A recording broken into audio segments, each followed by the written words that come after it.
we don't need declarations. On n'a pas besoin des déclarations, il faut avoir d'action.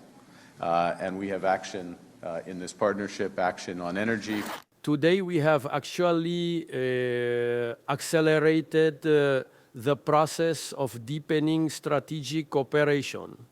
Soon we will elevate our Polish-Canadian relations to the level of a strategic partnership.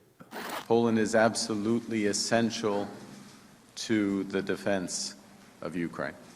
90% of the people and the material transit through Poland.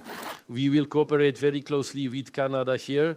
I confirmed that Poland indeed does not intend to send soldiers on a mission to Ukraine after the war ends. Polish Prime Minister Donald Tusk and Canadian Prime Minister Mark Carney met in Warsaw, pledging to raise bilateral relations to the level of a strategic partnership. Both leaders underlined that their cooperation is rooted in shared values, with Tusk stressing that Poland and Canada stand united not only in economic and military matters, but also in support for Ukraine.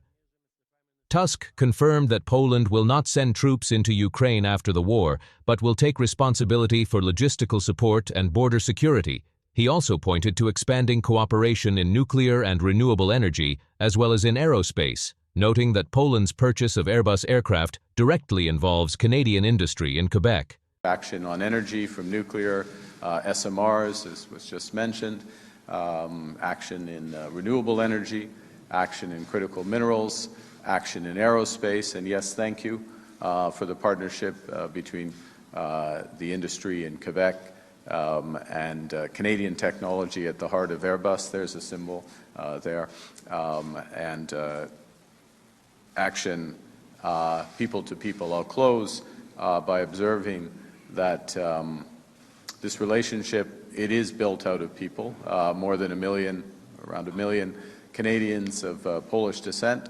But at its heart are those ties, are those values that the Prime Minister himself has lived and that our two great nations bring together.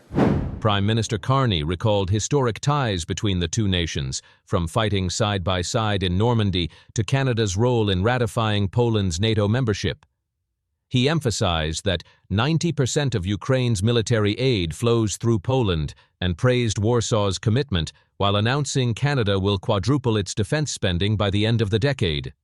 The cooperation between Poland and Canada is not only bilateral, but we also work together in all possible international forums.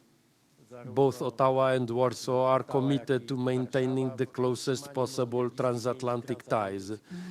For us, cooperation between the United States, Canada, the entire European Union, Poland, aid for Ukraine, a firm policy towards dictatorships, towards aggressors, all still hold the same deep meaning as when this cooperation was established and when our joint organizations were formed.